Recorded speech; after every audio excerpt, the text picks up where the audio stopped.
In just hours, voters in New Hampshire will start heading to the polls to provide the next twist in what has been a truly unbelievable campaign. Today, the candidates, including a surprisingly modest Donald Trump, were out scrambling for votes.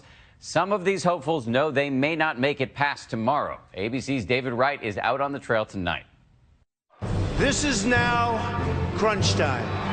It may be the first in the nation primary. Vote for me tomorrow. But New Hampshire is also a last chance for some. Donald Trump organizes his campaign around disparaging people. This past week, we've seen feuds, unexpected alliances, and attacks. Vicious trolling. The music you almost expect to hear as the candidates crisscross the land. Call it Game of Thrones New Hampshire edition. An epic battle, live free or die. Tune in this time tomorrow, and there's sure to be blood on the floor. The time is here. Saturday's ABC News debate was the red wedding for Marco Rubio, who came in from Iowa as the emerging consensus candidate. Senator Rubio. And let's dispel once and for all with this fiction that Barack Obama doesn't know what he's doing. He knows exactly what he's doing. Then Chris Christie stuck in the shiv. I like Marco Rubio, and he's a smart person and a good guy, but he simply does not have the experience to be president of the United States and make these decisions. I think the experience is not just what you did, but how it worked out. Rubio fought back, but listen closely. But I would add this. Let's dispel with this fiction that Barack Obama doesn't know what he's doing. He knows exactly what he's doing.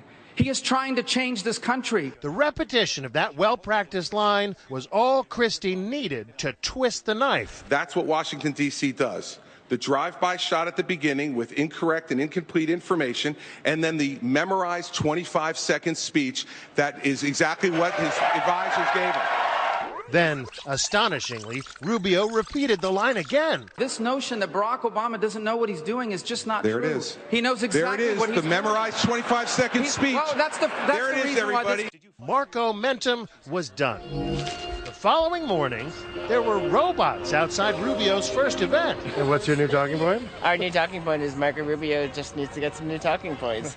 Inside, some of the voters were skeptical of him. I'm grateful to you for being here today. Marco should have been a little better prepared. He's a young senator, just like Obama was. I'm not so sure he's ready. Interesting. So something like this raises questions about his experience.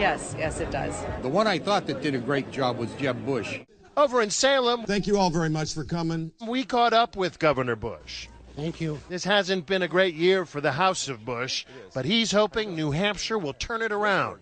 Your friend Senator Rubio has taken a lot of flack this morning for getting stuck in his talking points yesterday. Is he only a soundbite deep? Is that what it says? No, look, he is only soundbite deep in that debate. He's a substantial person. He's a gifted speaker, but he doesn't have a proven record. Welcome to Wyndham. Governor John Kasich is also do or die here in the Granite State. He can't afford to be an also-ran. Now he's got a spring in his step, too. I'm counting on you to help me if I'm president of the United States.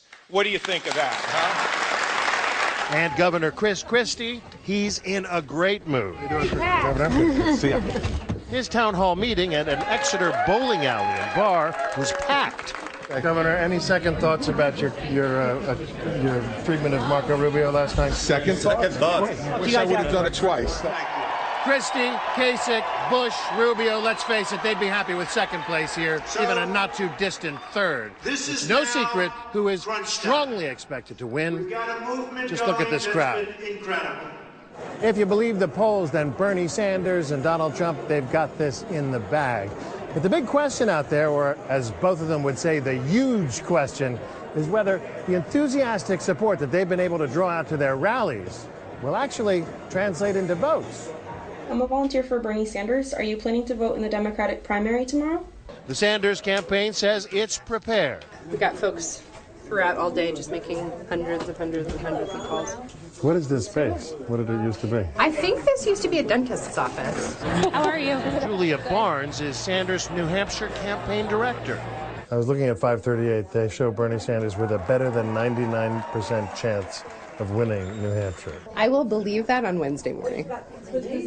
I'll believe that on Wednesday morning. Okay. We're trying very hard not to take anything for granted. Some Sanders supporters have taken electioneering to new places. Back in Iowa, some of his younger supporters, presumably single, got suspended from Tinder for urging prospective dates to swipe right for Bernie. How are things going up in New Hampshire? Okay. This weekend, Bernie Sanders got a last-minute boost from Saturday Night Live. Pretty good.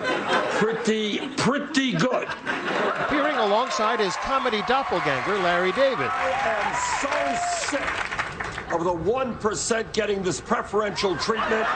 I do not shake disgusting hands. They even did a sketch featuring a Bernie version of Larry David's HBO show, Burn Your Enthusiasm. You did something. I hope you all are going to vote Tuesday. I hope I can earn your vote. The Clinton campaign is now pulling out all the stops. How are you today? Great. This weekend, Hillary Clinton was even out there knocking on doors herself. How are you? The Clintons have a long history here in New Hampshire.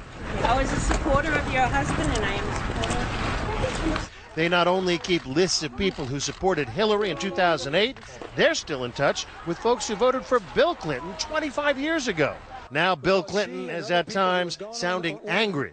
To defend Hillary and just explain why they supported her, have been subject to vicious trolling. Thank you. This weekend, former Secretary of State Madeleine Albright named and shamed women voters who might be tempted to vote for Sanders. Just remember, there's a special place in hell for women who don't help each other.